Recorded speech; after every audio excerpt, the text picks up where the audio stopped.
దేవుని నామానికి స్తోత్రాలు. ప్రభునందు ప్రియ దేవుని బిడ్డలారా, మరి కొన్ని వాక్యాలు మనము దేవుని యొక్క వాక్యంలో మనము ధ్యానం చేసుకుందాం. చూడండి ప్రియులరా, మత్తయి సువార్త 5వ అధ్యాయము, మత్తయి సువార్త 5వ అధ్యాయము 5వ వచనాన్ని చదువుకుందాం. సాత్వికులు ధన్యులు, వారు భూలోకమును స్వతంత్రించుకొందురు.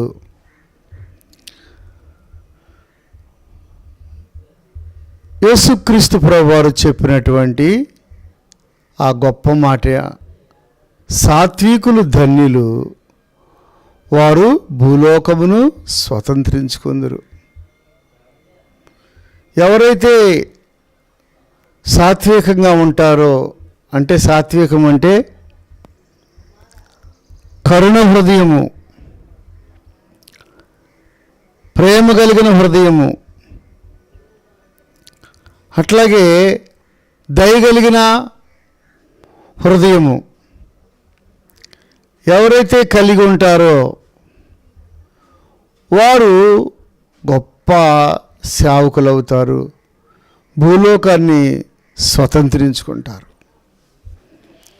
ప్రియులుగా, మానవులమైనటువంటి మన జీవితాల్లో మనం గమనించినట్టయితే దేవుడైన యెహోవా మోషే విషయంలో చక్కటి మాట మాట్లాడతాడు. ఏంటా మాట? మోషే నా ఇల్లంతటిలో మిక్కిలి సాత్వికుడు. చూసారా, మోషే భక్తుడిని ఎంత చక్కగా మరి ఘనపరుస్తున్నాడు. మనము దేవుణ్ణి ఘనపరిస్తే దేవుడు మనల్ని ఘనపరుస్తాడు. మనము దేవుణ్ణి పూజిస్తే దేవుడు మనలను కీర్తి ప్రఖ్యాతులతో లేవనెత్తుతాడు. దేవునికి మనం నమ్మకంగా ఉంటే దేవుడు మనకు పేరు ప్రఖ్యాతులను ఇస్తాడు. చూడండి, మోషే ఎంతో భక్తి కలిగిన వాడు, దేవునికి నమ్మకంగా జీవించిన వాడు, పిలుపు ఉంది, దర్శనం ఉంది, స్వరం విన్నాడు. ప్రభునందు ప్రియ దేవుని పిల్లరా, ఎంతో ప్రార్థనాపరుడు. 2-3 పర్యాయాలు 40 రోజులు ఉపవాస ప్రార్థన చేసినవాడు. గమనించండి ప్రియులరా, ఎంతగా మరి కటిక ఉపవాసం ఉండి మరి దేవుని సన్నిధిలో ఎంతో కనిపెట్టి ప్రార్థన చేసినవాడు. ప్రభునందు ప్రియ దేవుని పిల్లరా, గమనించండి, మన దైనందిక జీవితంలో అలాంటి నడిపింపు ఉన్నదా? దేవుని సన్నిధిలో చాలా భక్తితో జీవించినవాడు. అందుకే దేవుడు కొన్ని లక్షల ఆత్మలను, లక్షల మందిని దేవుడు అప్పగించినాడు. లక్షల మందిని. ఎంతమందినండి? లక్షల మందిని భూలోకానంతటిని అప్పగించాడు. ఎంత ఆశ్చర్యం ప్రియులరా! గమనించండి ప్రియులరా, ఒక రాష్ట్రాన్ని కాదు, ఒక జిల్లాని కాదు, అట్లాగే ఒక ప్రాంతాన్ని కాదు, దేవుడు భూలోకానంతటిని దేవుడు మోషే చేతికి అప్పగించాడు. ఐగుప్తుని, ఇశ్రాయేల్ ప్రాంతాన్ని, అట్లాగే అనేక ప్రాంతాలను ప్రియులారా అన్నిటి మీద జయమిచ్చినాడు.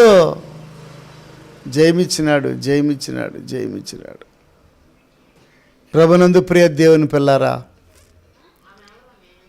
నీ కుటుంబంలో నీవు నమ్మకంగా ఉంటే, నీ కుటుంబంలో నీవు యథార్థంగా ఉంటే, నీ కుటుంబంలో నీవు భక్తి కలిగి ఉంటే, నీ కుటుంబంలో నీవు సాత్వికంగా ఉంటే, దేవుడు ఎలాంటి కార్యాలైనా చేస్తాడు. మోషే మిక్కిలి సాత్వికుడు, నమ్మకస్తుడు. నా ఇల్లంతటిలో అంటే మన గృహాల్లో నమ్మకంగా ఉండాలి, సమాజంలో నమ్మకంగా ఉండాలి, అలాగనే సంఘంలో నమ్మకంగా ఉండాలి, అలాగనే మరి బయట లోపల నీవు నమ్మకంగా ఉండాలి. అప్పుడు దేవుడు నీ హృదయాన్ని చూస్తాడు, నీ అంతరంగాన్ని చూస్తాడు, నీ మనసును చూస్తాడు, నీ యొక్క నడక చూస్తాడు. అప్పుడు దేవుడు సాక్ష్యం ఇస్తాడు. కనుక ప్రభునందు ప్రియ దేవుని పిల్లరా, సాత్వికులు ఏమంటున్నాడు ఇక్కడ? ధన్యులు. కఠినంగా ఉండకూడదు ప్రియులరా, ఒకడాగలాగా వాగేవారుగా ఉండకూడదు, ఎలా పడితే లేక మాట్లాడేవారుగా ఉండకూడదు, ఎలా పడితే అట్లాగా ఏమండి రెచ్చగొట్టేవారుగా ఉండకూడదు. యేసుక్రీస్తు ప్రభువుని గురించి యెషయా గ్రంథంలో 53వ అధ్యాయంలో ఒక మాట ఉంది. అతడు మౌని అయి ఉండెను, మాట్లాడటం రాక, ఏమండి భయం వేసా మౌనంగా ఉంది, లేకపోతే ఎవరన్నా ఏదన్నా అంటారన్నా మౌనంగా ఉన్నాడు. ప్రియులరా, మౌనంగా ఎందుకున్నాడు? మనం కూడా మౌనంగా ఉండాలి. నోరు తెరవకూడదు. నా నోరు నా ఇష్టం అండి, నా జీవితం నా ఇష్టం అండి, నువ్వెవడవని చెప్పడానికి. నా నాలుక నా ఇష్టం, నా శరీరం నా ఇష్టం, నా యొక్క జీవితం నా ఇష్టం, నా డబ్బు నా ఇష్టం. నీవు నీ ఇష్టం చేసుకోకూడదు సహోదరుడా, సహోదరి. దేవుని ఇష్టాన్ని నీవు జరిగించాలి. దేవుని ఇష్టాన్ని జరిగించాలంటే నువ్వు దేవునికి లోబడాలి. దేవునికి లోబడినప్పుడు నీవు ప్రయోజకుడు అవుతావు. దేవుని మాట నీవు విన్నప్పుడు నీవు ఆశీర్వదించబడిన వాడుగా ఉంటావు. లేకపోతే నువ్వు పుట్టినప్పుడు ఏ బుద్ధులతో ఉన్నావో, నువ్వు పెరిగిన తర్వాత నువ్వు చచ్చిపోయేటప్పుడు కూడా నువ్వు అదే బుద్ధులతో, అదే తత్వంతో, తల్లిదండ్రులకు లోబడకుండా, మరి సేవకులకు లోబడకుండా, సమాజానికి లోబడకుండా, నేను వీరుణ్ణి, నేను సూర్యుణ్ణి, నా ఇష్టము అని నీవు విర్రవీగితే ఏమాత్రము మనం ప్రయోజకులుగా ఉండలేము, ఆశీర్వదించబడిన వ్యక్తులుగా ఉండలేము, పరలోక రాజ్యానికి చేరే బిడ్డలుగా ఉండలేము, పరిశుద్ధులుగా ఉండలేము, పరలోక పట్టణానికి అర్హులుగా ఉండలేము, దేవుని రాజ్యానికి అర్హులుగా ఉండలేము. ప్రభునందు ప్రియ దేవుని పిల్లరా, యేసు ప్రభు వారు సృష్టికర్త అయిన దేవుడే తను తగ్గించుకొని నరుడిగా అన్ని అధికారాలు ఉన్నప్పటికీ ఏ అధికారము నాకు లేదు అన్నట్లుగా, ప్రియులరా, దేవుని యొక్క రాజ్యాన్ని కట్టే గొప్పవాడుగా మారిపోయినాడు. అంత ఆశ్చర్యం ప్రియులరా. ఓ సహోదరుడా, ఓ సహోదరి, యేసు ప్రభు ఆయన దేవుడు కదండి, ఆయన ఉంటాడండి, ఆయన మౌనంగా ఉంటాడు, ఆయన దేవుడు కదండి, నేను మానవుణ్ణి కదండి, నేను ఉండలేనండి అలాగా. లేదు లేదు ప్రియులరా, దైవత్వాన్ని విడిచి శరీరధారిగా ఈ లోకానికి వచ్చి రక్తమాంసములు ధరించి నిజంగా ఎంత మౌనంగా ఉన్నాడో. నరుడు ప్లస్ దేవుడు, నరుడు ప్లస్ ఆయన దేవుడు. దైవత్వమును విడిచి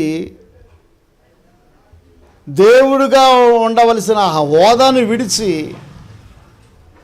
మనుషుని పోలికగా పుట్టి దాసుని స్వరూపము ధరించి తను తానే రిక్తునిగా చేసుకున్నట్లుగా పరిశుద్ధ గ్రంథంలో మనం చూస్తున్నాం.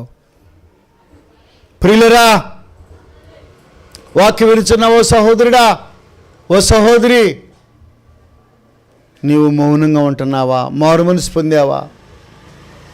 అయ్యా తమ్ముడా, దేవుని నమ్ముకున్నావా? ఇప్పటికైనా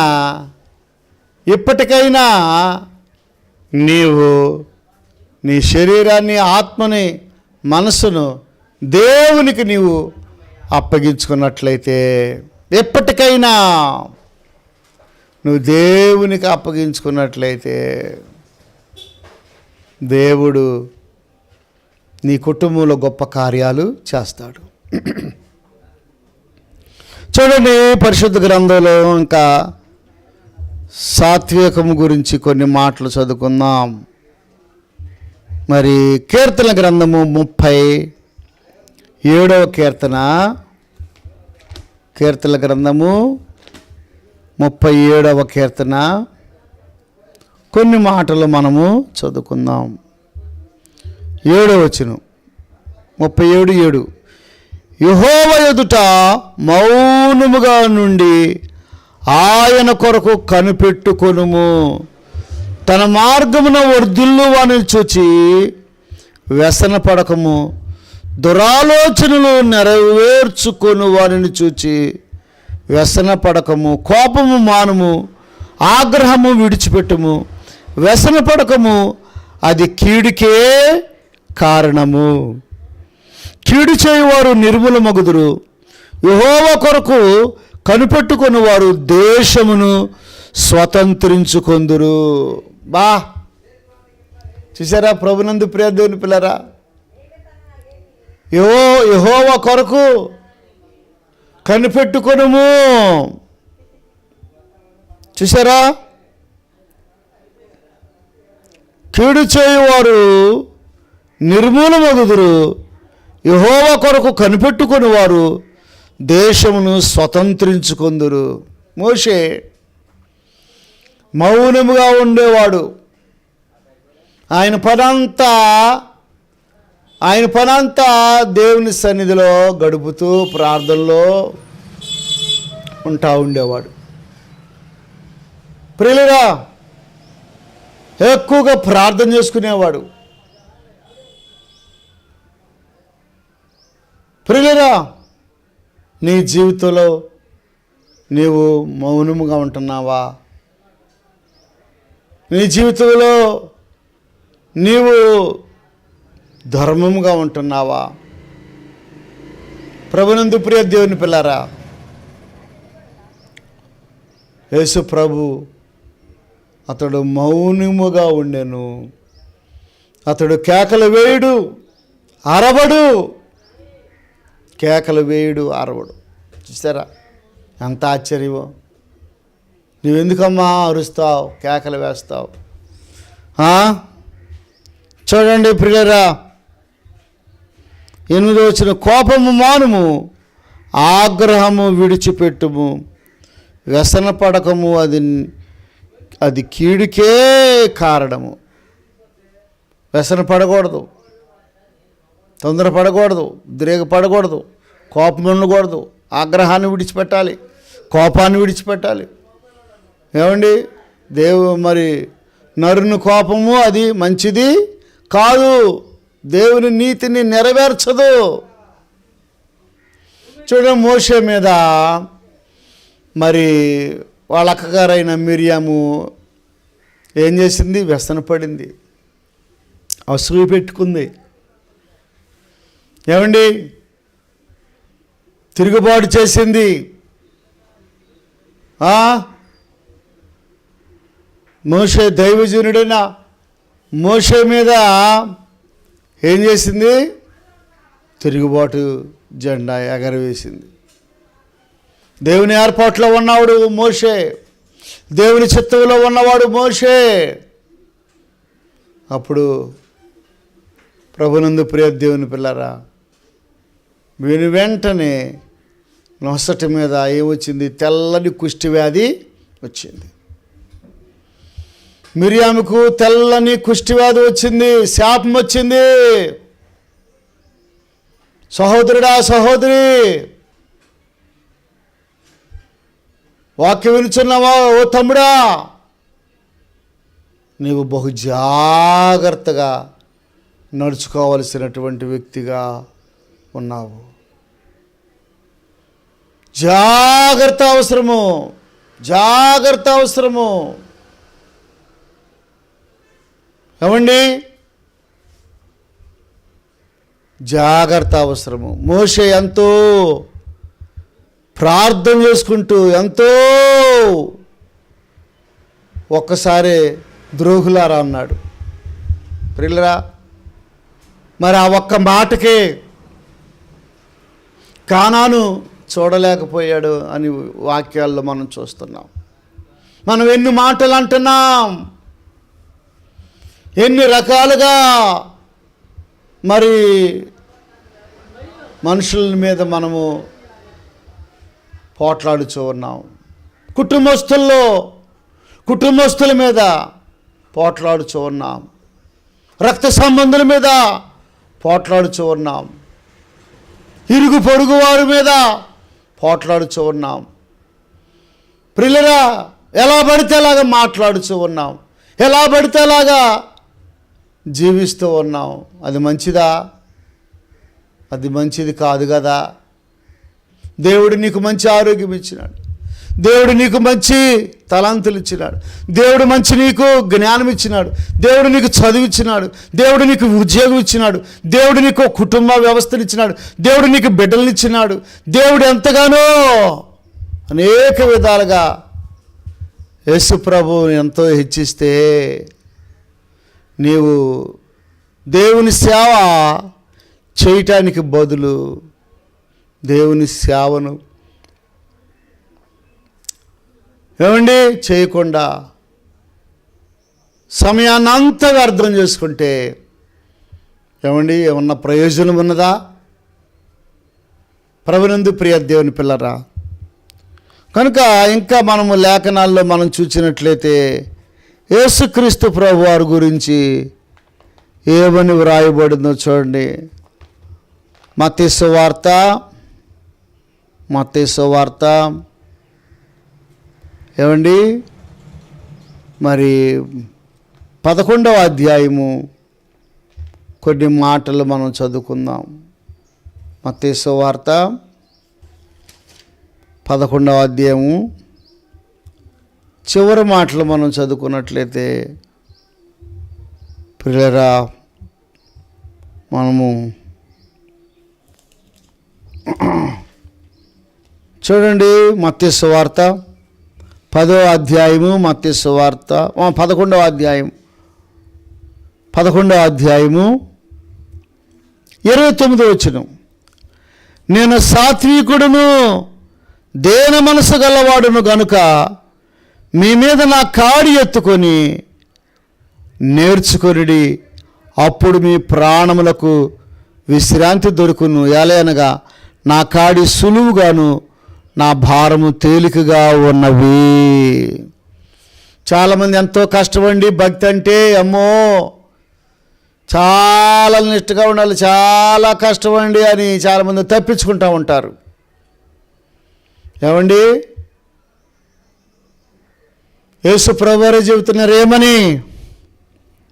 ఏలయనగా నా కాడి సులువుగాను నా భారము తేలికగా ఉన్నవి. దేవుని యొక్క కట్టడాలు, దేవుని యొక్క ఆజ్ఞలు, దేవుని యొక్క ఉపదేశాలు, దేవుని యొక్క మరి ధర్మశాస్త్రము ఏమండి నేర్చుకునే బుద్ధి ఉన్నప్పుడు, వినే బుద్ధి ఉన్నప్పుడు, దేవుణ్ణి తెలుసుకోవాలని గ్రహింపు ఉన్నప్పుడు చాలా తేలికైపోతాయి. దేవుని ఆత్మ నీకు సహాయం చేస్తాడు, దేవుని ఆత్మ నిన్ను నడిపిస్తాడు. దేవుడు నిన్ను ఆశ కలిగిన ప్రాణాన్ని మేలుతో తృప్తిపరుస్తాడు. ప్రభునందు ప్రియ దేవుని పిల్లారా, యేసుక్రీస్తు ప్రభువారు శరీరధారిగా ఉన్నప్పుడు ఆయన దేవుడు ప్లస్ నరుడు. ఆయన శరీరధారిగా ఉన్నప్పుడు ఈ కొండ మీద ప్రసంగంలో ఎన్నో విలువైన మాటలు చెప్పారండి ప్రజలకి. ఈ చెవితో వింటారు చాలామంది, ఈ చెవితో ఇడిచిపెట్టేస్తారు. అలాంటి వారికి ఏం మేలు దొరుకుద్ది? కష్టపడి బాగా చదివి బాగా మరి పరీక్షలు రాసిన వారికి అంతంత మాత్రంగా ఉంటనే మార్కులు. నువ్వు చదవకుండా, నువ్వు స్కూల్కి వెళ్ళకుండా మంచి మార్కులు రావాలని అంటే ఎట్ట కుదురుద్దండి? సహోదరుడా, సహోదరి, భక్తి చేయకుండా, ప్రార్థన చేయకుండా, భక్తి చేయకుండా మంచి విధానంలో ఉండాలంటే ఎలా? ప్రయాసపడొద్దా? ఆశని నువ్వు పెట్టుబడిగా పెట్టొద్దా? దేవుని కంపెనీలో త్యాగం ఉండొద్దా? ఆశ ఉండాలా లేదా? ఆశ కలిగిన ప్రాణాన్ని మేలుతో తృప్తిపరుస్తాడు కదా. నేను క్రీస్తులాగా ఉండాలి, క్రీస్తు దగ్గర నేర్చుకోవాలి, క్రీస్తు స్వభావంతో ఉండాలి, క్రీస్తు పోలికలో ఉండాలి అని నీవు ఆశ కలిగి ఉన్నట్లయితే, ఆశ కలిగిన ప్రాణాన్ని దేవుడు ఏం చేస్తాడు? మేలుతో తృప్తిపరుస్తాడు. సహోదరుడా, సహోదరి, దేవుని కంటే దేనిని ఎక్కువగా నీవు ప్రేమించవద్దు. దేవుని కంటే దేనిని ఎక్కువగా ప్రేమించినది దూరం అయిపోద్ది. నీ దేవుడైన యెహోవాను పూర్ణ హృదయముతోను, పూర్ణ ఆత్మతోను, పూర్ణ మనసుతోను నువ్వు సేవించవాలని కదా. ప్రియులరా, యేసుక్రీస్తు ప్రభువారు చక్కటి మాటలు మాట్లాడుతున్నారు. నేను సైనికుడును, దేన మనసు గలవాడును గనుక మీ మీద నా కాడి ఎత్తుకొని నా యొద్ద నేర్చుకొనుడి, అప్పుడు మీ ప్రాణములకు విశ్రాంతి దొరుకును. ప్రభునందు ప్రియ దేవుని బిడ్డలారా, దేవుని మాటలను ముగింపులోకి తీసుకొస్తున్నాను. యేసు ప్రభువారు చెబుతున్నారు కదా, నేను సాత్వికుడును, దేన మనసు కలిగిన వాడు, నా యొద్దకు వచ్చి నేర్చుకునుడి. కనుక నేర్చుకుంటావా? అమ్మా, అయ్యా, దేవుని పాదాలు పట్టుకుంటావా? ప్రార్థన చేసుకుందాం. దేవుని పాదాలు పట్టుకుందాం, ప్రార్థన చేసుకుందాం. ప్రభా, నేను కూడా దీనుడిగా, సాత్వికుడిగా ఉంటానయ్యా. నాలో ఉన్న గర్వాన్ని తీసేయ్యా, నాలో ఉన్న పాపాలు తీసివేయ్యా, నాలో ఉన్న బలహీనతలు తొలగించాయని ఈ వాక్యం వినుచున్న ఓ సహోదరుడా, ఓ సహోదరి, నీవు విశ్వాసముతో నీవు దేవుని పాదాలు పట్టుకున్నప్పుడు దేవుడు తప్పనిసరిగా సహాయము చేస్తాడు. తలలు వంచండి. పరిశుద్ధుడైన తండ్రి, ప్రేమ కలిగిన ప్రభువా, నీ పాదాలకు వందనాలు. నీ పని జరిగిస్తూ ఉండగా అనేకులు ప్రభువా మేలు పొందుకోవటానికి సహాయం చేయండి. సాత్వికులు ధన్యులు, వారు భూలోకమును స్వతంత్రించుకుందురని సెలవిచ్చిన దేవుడు ప్రభువా. మోషే స్వతంత్రించుకున్నాడయ్యా. మీరు కూడా ఎంతో నమ్రతగా ఉండి, అయ్యా యేసయ్యా వరల వైడిగా తండ్రి స్వతంత్రించుకున్నావు తండ్రి, నీకు వందనాలు. అలాగని మా ప్రభువా, మా దేవా, మేము కూడా సాత్వికంగా ఉండి నాయనా, మేము మెళుకు కలిగి ఆత్మతోను సత్యముతోనూ నిన్ను ఆరాధించే భాగ్యం దయచేయమని మహిమా ఘనత ప్రభావమును మీకు ఆరోపించుకుంటూ యేసు నామములో అడుగుచున్నాము తండ్రి, ఆమేన్. తండ్రి ప్రేమ, కుమారుని కృప, పరిశుద్ధాత్మ యొక్క అన్యోన్య సహవాసము, అందల ఆనందము కూడి ఉన్న మనకు సకల పరిశుద్ధులకు సదాకాలము తోడైండునుగాక. ఆమేన్, ఆమేన్. గాడ్ బ్లెస్ యు అమ్మ. దేవుడు మిమ్మల్ని దీవించును గాక. ఇదే సమయానికి ఈ యొక్క సిటీ కేబుల్లో వాక్యం వినండి. ప్రభు మీకు సహాయము చేస్తారు.